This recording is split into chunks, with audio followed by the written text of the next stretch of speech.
Hi everyone, my name is Britain Cline and welcome to this week's edition of Marketing Minutes by Scuba Diving Industry Magazine. Hi, and I'm William Cline, publisher. And if you're a dive company out there and you would like to come on our show, reach out to Britain and I. I think we're up to 32 now this series. Almost 35. We're getting up there now. That episodes, yeah, in just about 2.5 months. It's been very popular within the industry. So really pleased. So Britain, who do we have with us today? That's right. So today we are joined by Marcel Vandenberg from Sairee Cottage Dive Resort and our own Gavin Young in Koh Tao, Thailand. Marcel and Gavin, welcome to the show. Nice to be here. Hello. Great to have you guys. Britain, Gavin just completed his IDC in Koh Tao with Marcel. So I cannot wait to hear all about the diving and training and what it's like to live in Thailand for the last several months. Definitely. Yeah, I do want to jump into that. But to get the ball rolling, I would love to ask Marcel, I've seen you use YouTube just for, a different a number of tools for your programs. Could you maybe describe how it has maybe brought you some benefit in your own opinion? Yeah. So basically, the way it all started was that I noticed that there were some people struggling with their skill circuits as a dive master or during their IDCs. But mostly, I also thought it was great for my students where, I teach them in the pool and I teach them in the classroom.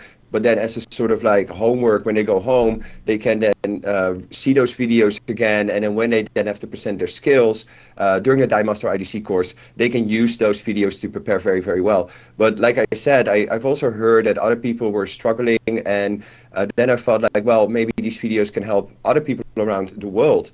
And that's kind of how it started. It started truly to help people for value, to make my courses easier.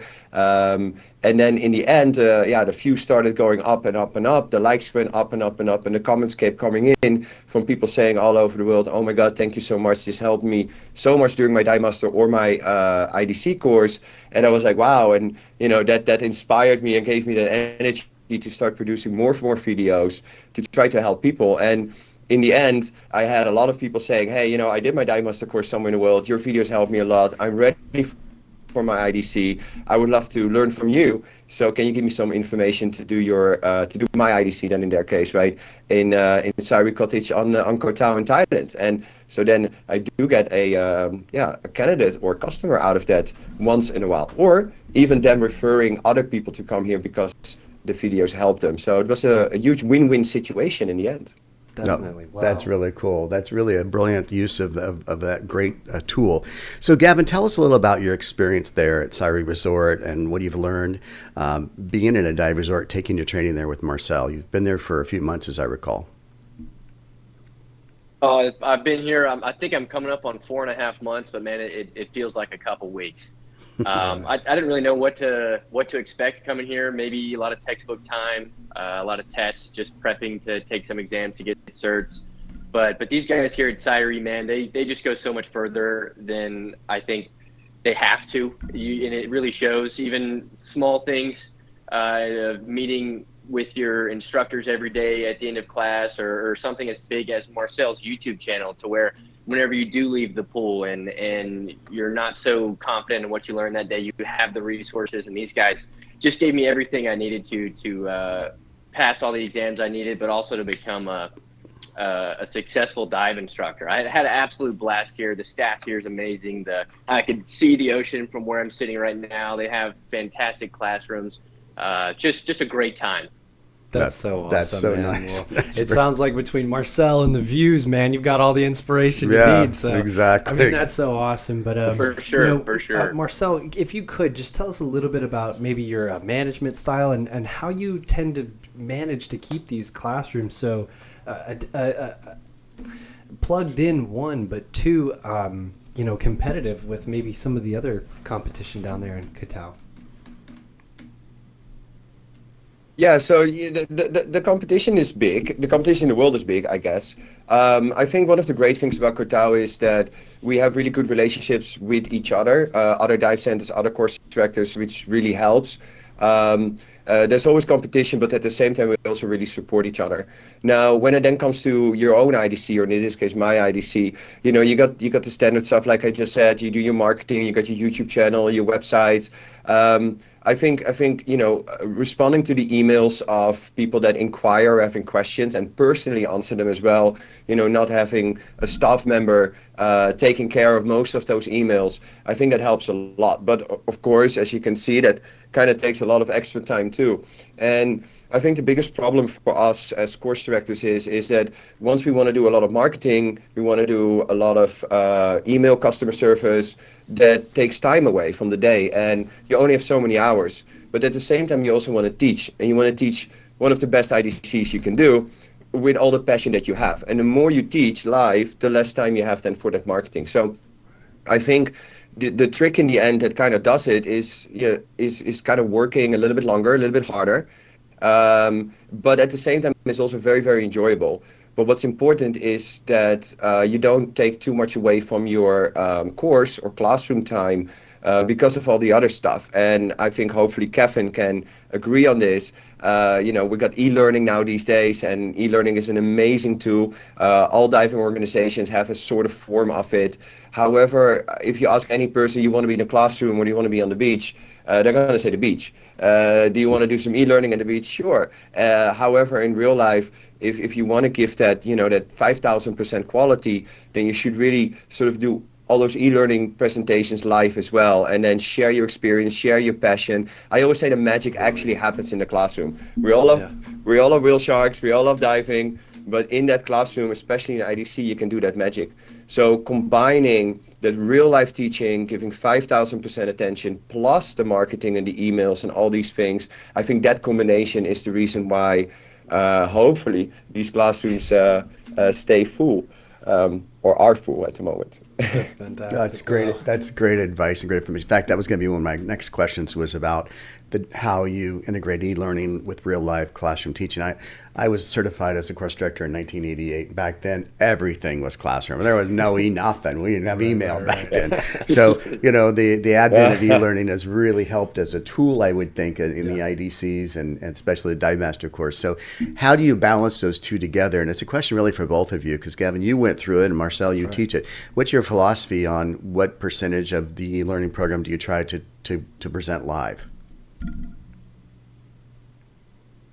That's for me, right? Yeah, of course. Either one of you, really. I mean, because Gavin's not teaching it, but he experienced it, so.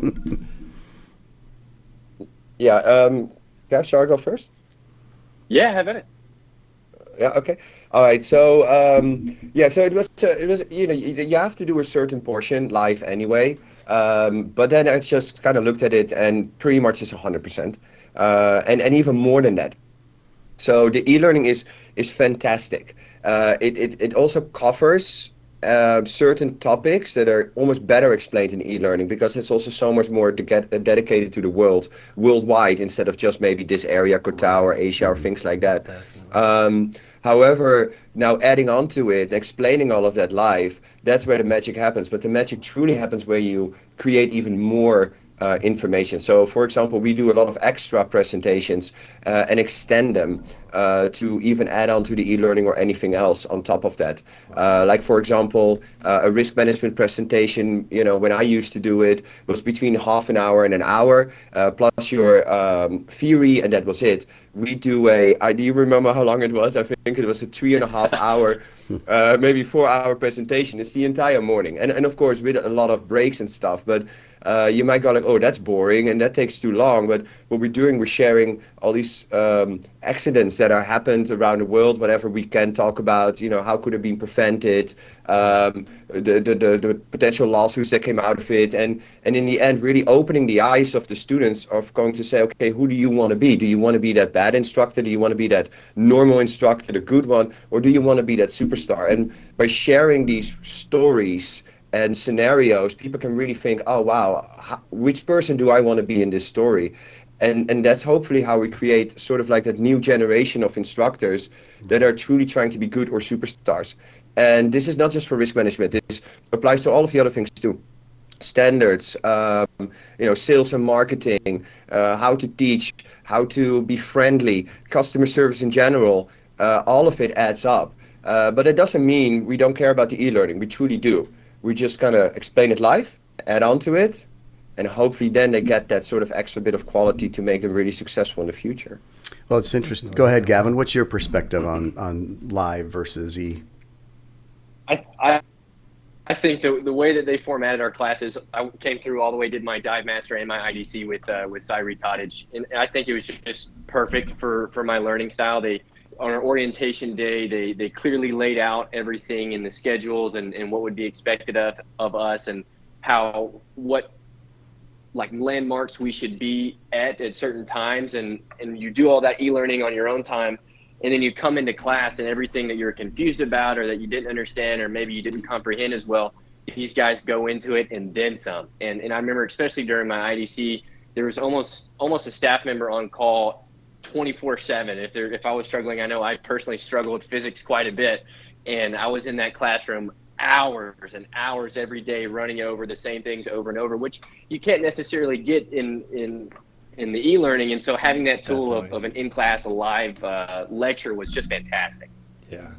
Wow, that's such a cool perspective. It really is. I think we have a few photos too that we can put up of some of the training that you did there in the pool environment. It certainly looks beautiful.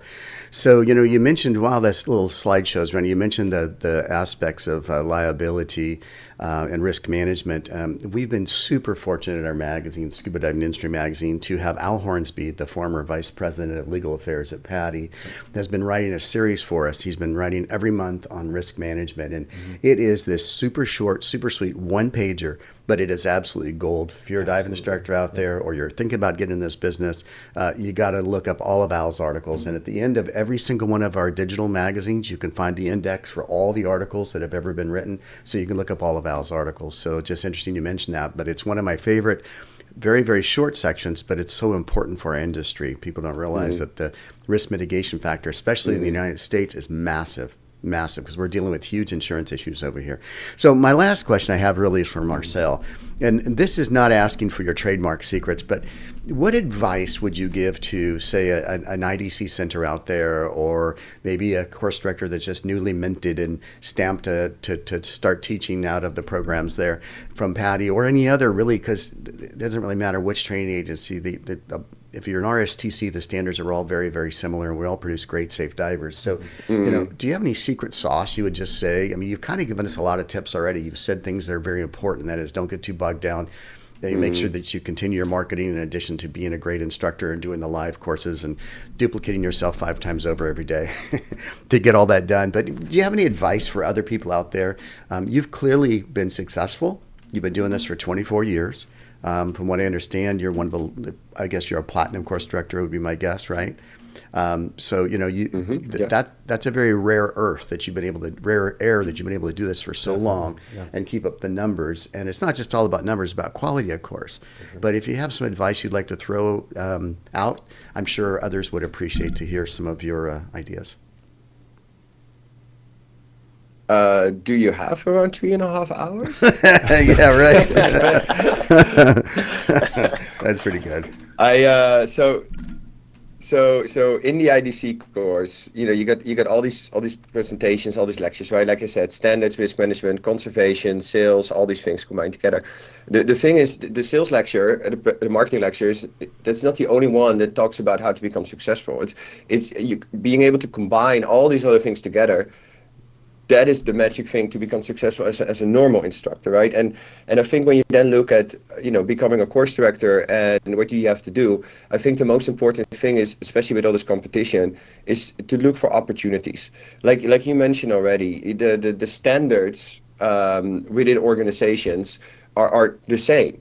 So if every course director in the world just follows those standards, the quality is already very, very, very high.